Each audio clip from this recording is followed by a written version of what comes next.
Good morning. I'd like to welcome everybody back to school.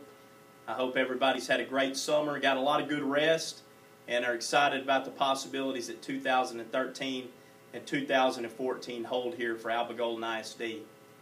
I heard a story at church a couple of weeks ago about a gentleman who took his kids into a pet shop, and they were looking around, browsing around, seeing what was in there, and they saw this bird in a bird cage that was talking up a storm.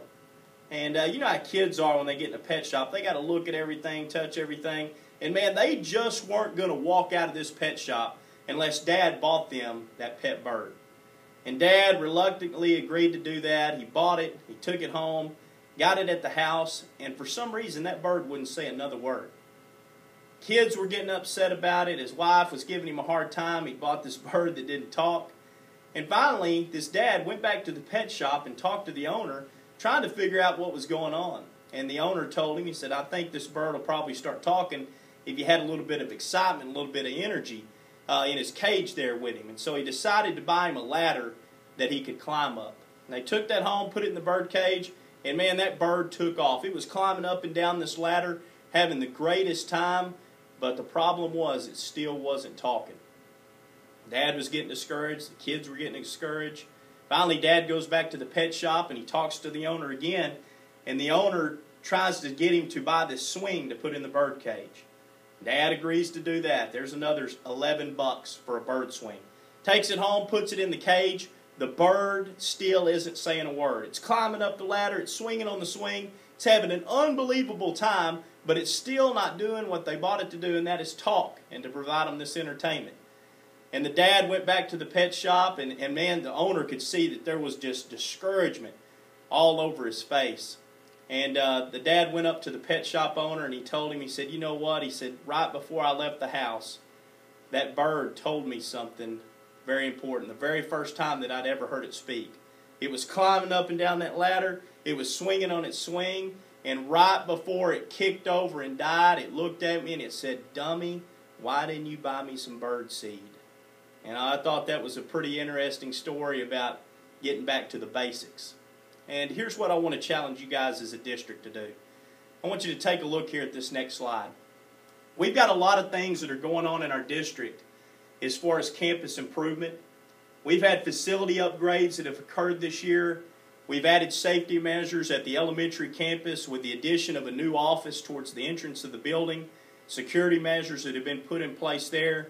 We've experienced a lot of growth. Last year at this time, according to our AEIS report, we had 420 kids in our district. This number has skyrocketed. We've seen a large increase in our elementary population, and our total numbers for the district have gained in enrollment. So we're trying to meet the demands of that. We've added 2 additional classrooms at the elementary. On the secondary campus, we've been able to close in 3 different buildings, 3 access points, and make that all one. We've also helped secure the office area and made that a lot safer. So we hope when you come back to school, not only will our students feel safer, but our teachers and our staff members will feel safe as well. If you really want to get down to the nuts and bolts of our profession, that's academic achievement. And I wanted to talk to you just really briefly, and the principals are going to go in more detail about this a little bit later on. But academically, I'm proud of what our district's been able to do. In 5 of 8 tested subject areas at the elementary, we were able to see improvements and gains compared to 18 other schools in East Texas. As of current time of making this video presentation, we don't have the state averages yet, but of 18 schools that we took a look at, 5 of 8 performed well above the level. And to brag on 4th grade, I know 4th grade writing scores were 20% greater than these East Texas schools average, and our math scores were 17% greater. So we've seen some great gains, and we've also seen areas where we need to improve on as well. The middle school, the STAR results at the 6th, 7th, and 8th grade level were very good. High school, we've seen areas where we need to work on, and we've seen tremendous growth in a lot of areas too. So keep up the good work. Your principals are going to be pushing you this year to push your kids even harder to achieve greater academic success for this district. But talking about the basics, getting back to the bird feed, so to speak. The basics to making this a great place is not made in buildings. It's not made in new construction. The success of this place boils down to the basics and it's the people that are within this district. I want to show you a couple of things that I think if we get right, test scores are going to improve, and the district atmosphere and the culture that we're trying to create is going to be one that is going to be well noted in East Texas. We take a look here at this next slide. The very first thing is this. If you're going to be an employee of Alva Golden ISD, you got to have character. This is your identity as an individual. It's who you are in the good times and who you are in the bad times. It's why people believe in you. It's why people don't believe in you. It's why people respect you and why people don't respect you. We have to be people of character if we want to be able to move this district further and make it a great place to be. Take a look here at the next slide. Accountability. Every single one of us are accountable to somebody. As your superintendent, I'm accountable to the Board of Trustees. I'm accountable to you guys as staff members. As principals, they're accountable to the superintendent's office. They're accountable to the teachers and the staff members who work under them. Teachers, you're accountable to the students that you deal with daily. We all are facing accountability issues. And so we need to hold each other accountable, and that's a great thing that we need to have.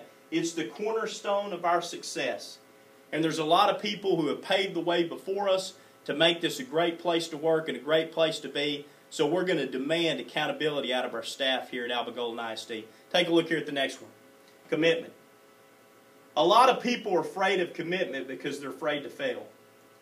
We need people in this district who are 100% committed to the success of our students.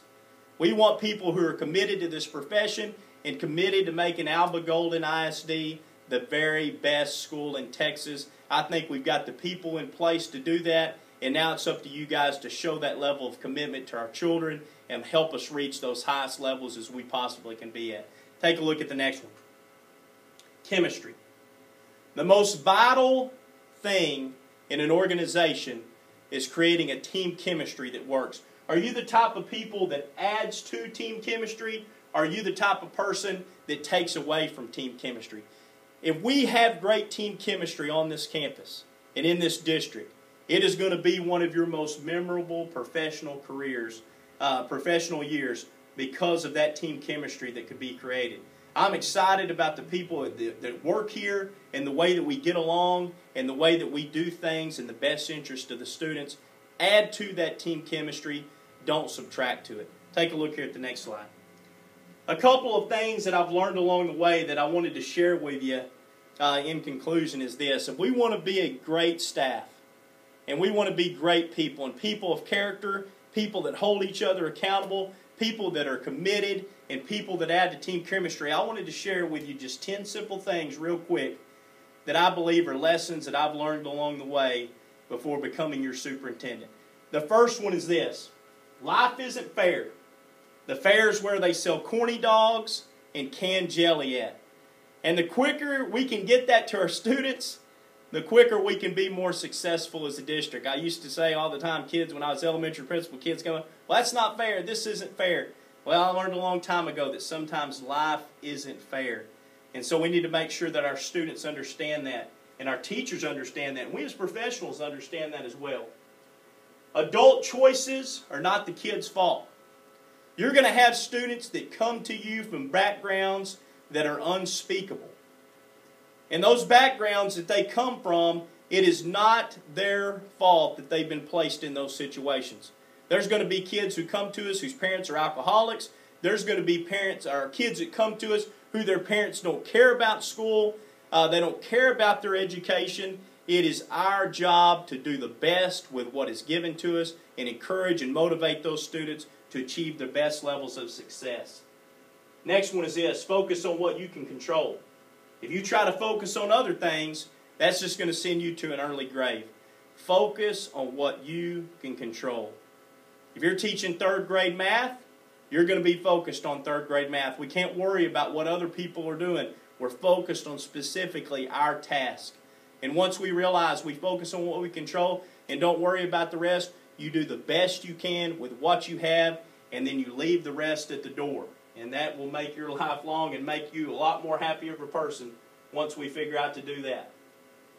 Next thing is this. Never minimize anybody on our campus. I know we've been in positions in the past, or you maybe seen this in other places, that talk down to custodial staff, or they talk down to these certain people because of their title. Never minimize anyone on this campus. And that goes back to team chemistry. We want to work the very best way that we can all together for one common purpose, and that's the success of these students. And if you minimize people on this campus, you take away from our chemistry that we're trying to create. Next one is this: the truth is bad enough. Don't make up lies to go with it. Always tell the truth. And that boils down to being a person of character and setting a good example for your kids. I want us at Alba Golden ISD to do this next one. Inspire our kids that they can be something that they didn't see. I think that's vital to the success of our children. We need to motivate them and encourage them in a way to make them realize they can be something that they necessarily didn't see at their house. Another thing is this: every bad decision, it comes with a sack of poop. I'm sure you probably heard that before. Those bad decisions that we make, sometimes they affect us on down the road. And so we need to make sure that the choices we make, the things that we do, the way we interact with social media, all these things, every decision we make needs to be a good choice. Okay? Don't forget that. Every bad decision comes with consequences.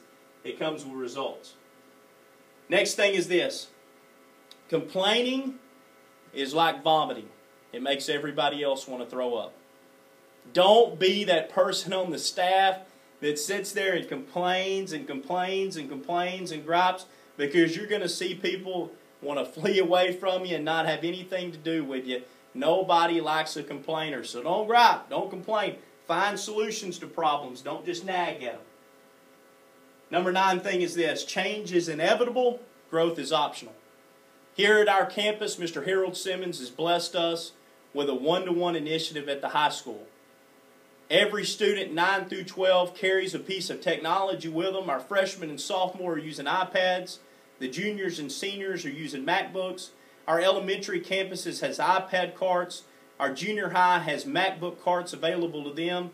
We need to find ways to incorporate this technology and use it to the success of our students. And sometimes that means us as teachers have to get out of a comfort zone.